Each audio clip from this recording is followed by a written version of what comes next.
Hi, this is Anita from the Dusty Roads podcast. If you're ever looking to travel, one of the things that can happen to even the best of us is we can sometimes get caught up in different type of scams or different type of travel scams. So today I want to talk a little bit about some of the common travel scams and what you can maybe do to try to protect yourself so you don't fall into this trap of being having a travel scam, and so it sort of ruins your vacation. I want to start out first with my own experience about a hotel that happened to me several years ago in New Delhi, India. I was actually going there. This was not on vacation, but it was on business. And I had asked at the time my travel agent in Hong Kong to help me book a 5-star hotel because the hotels I'd stayed in previously were completely booked because there was a show going on. So she booked a hotel for me, showed me everything on it, assured that this was a great hotel, that it was, very highly rated and everything else. So in India, the flights would basically arrive in the middle of the night. So I get there in the middle of the night. I look around and I think, this is not a 5-star hotel. I go up to my room. There's mothballs in the sink. There's mothballs everywhere. You get the smell out. And basically the bed, it just had a sheet on it. No mattress pad, nothing. Just a sheet directly onto the mattress. The next morning I come down and I, complained and I said, this is supposed to be a 5-star hotel. This is not a 5-star hotel. And I complained about my bed and they tried to fix it. They didn't even have a mattress pad, actually. They ended up just putting a blanket underneath my, between the mattress and my sheet. And they, ended up, using that as sort of like a mattress pad because they didn't have one. Very hot, very uncomfortable. The mothballs stayed in the bathroom. And honestly, the breakfast was such a terrible breakfast. There was nothing I could hardly eat at all. And I felt like I was eating breakfast with the Taliban. I say this because even my agent in Hong Kong, who should know better, who did this for a living, basically was scammed by this hotel. She thought it was a 5-star hotel, that the reviews were great. We ended up getting, some of our money back on this because we complained to them and said, this is not a 5-star hotel. As a side note, I asked the hotel, I said, do you have a business center? I needed a business center to print out some things. And the guy points to his office and says, it's in there. You can use my office. And I'm like, this isn't a business center. So, one of the big ways that you can be scammed, and even those who've traveled a lot and those who are in the industry can even be scammed, is through, hotels. So here are some ways to help you be able to maybe not be scammed, right? To make sure that you can have the best vacation possible when you're planning a vacation.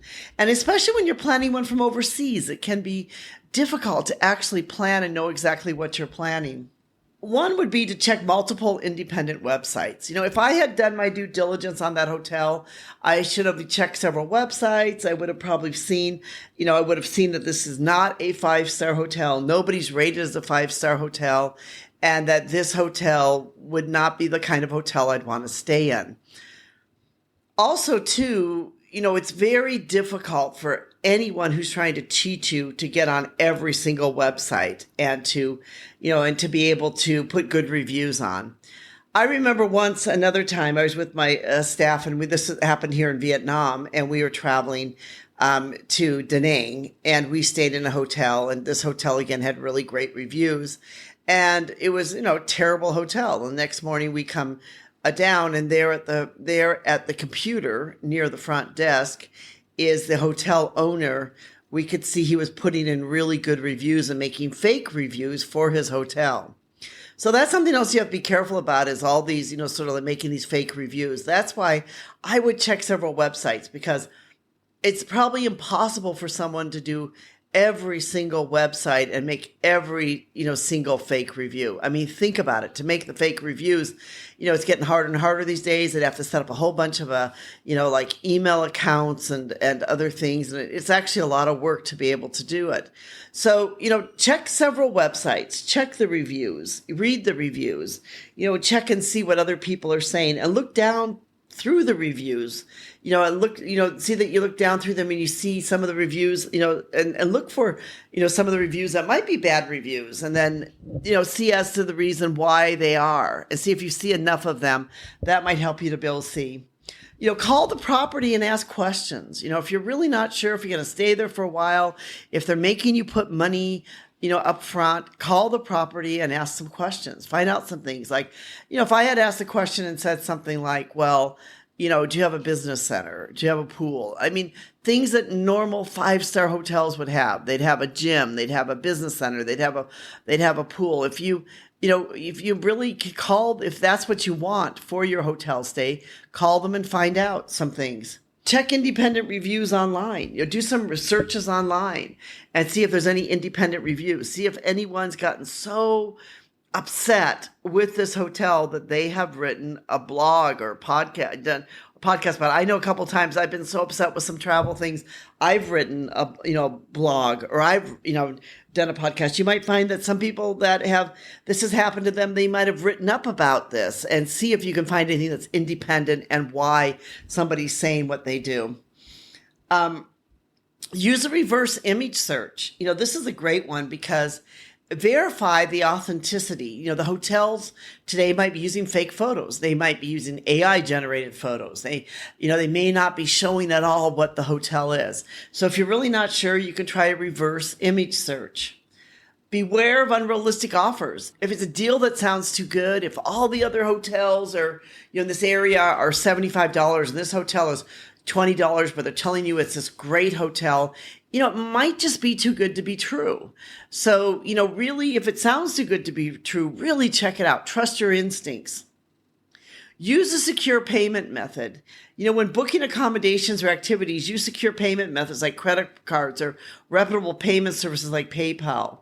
They can offer you some better protection, and you might be able to have some way to be able to go back to them and make a complaint if there is something. And if you book through, certain sites and the site's been outright lying, there might be some reasons where you can be able to go there and to get some money back, or at least get some type of help with it.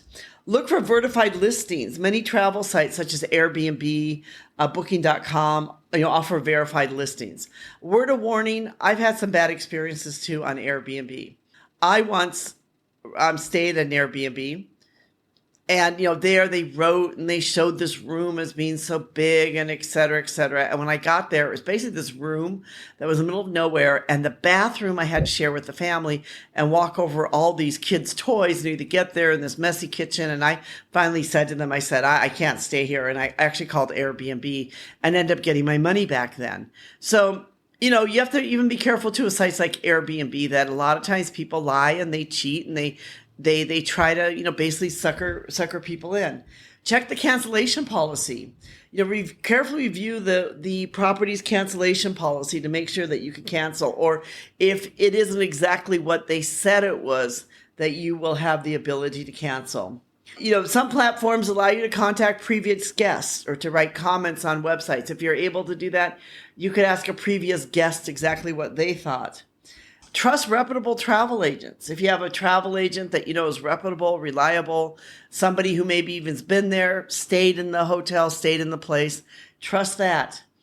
Or stay with a brand If you're really not sure and it's important for you, stay with a brand I happen to be a gold card for Marriott. Generally speaking, most of the Marriott hotels I've stayed in have been very good. A few of them have been a little bit questionable. They've been independently run, but most of them, I would say, have been just fine. So, stay with it. If you're really not sure, stay with a brand that you know. When you're traveling for your own protection, here's some other things that you can do too. One would be, be cautious with public Wi-Fi. Wi-Fi networks are notorious, people trying to get on. There can be hackers that are there. I have a VPN that I use, a private VPN. I use it for a couple of reasons. One is I use it because I want to, be able to watch American, movies or shows while I'm overseas. So I have a VPN that I use, and I also use a VPN all the time when I'm banking. Even if I'm in my office, I will, put on the VPN and use the VPN. If you're going to be harmed by anything, it's probably pickpocketing. Pickpocketing can be common in a lot of crowded tourist areas. So make sure if you're in a crowded tourist area that your money is secure. Avoid sharing personal information. Don't give people your personal information. Scammers sometimes are looking for suckers, going around looking for people that they think that they can get information from. And they, a lot of times, can be very nice and very charming and very sweet. Make sure you don't share personal information. Use licensed services. Here's a major one. Like if you are, going to, use some taxis, use a licensed taxi service. A lot of times in a lot of places, especially in Asia, there'll be these unlicensed services. They'll come to you at airports and other places. I never use them because I don't see the point. I mean, even if they offer you a cheap deal, you don't know what's going to happen on the way home. So I always use the licensed service, even if I have to pay more. So always, when booking taxis, booking tours, other things, really go with the licensed. Somebody who has a license, who you have some protection. That includes things like exchanging currency. Stay informed about locals, scams. A lot of times, State Department or others may have information on their websites. Check those out so you're completely informed.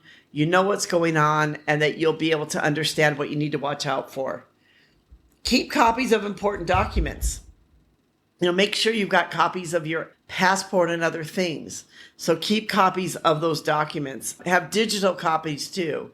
And maybe have somebody back home have a copy too, in case your passport or things get stolen, that you'll be able to call them and get a digital copy. Monitor your accounts. Regularly check your bank accounts, check your credit card accounts. Make sure there's no suspicious activity there. Let your bank know when you're traveling, where you're traveling, and maybe set a limit on how much unless you call them. Those are all ways that you can do to protect yourself. Learn some basic phrases, like the knowledge can help you better navigate and understand your surroundings.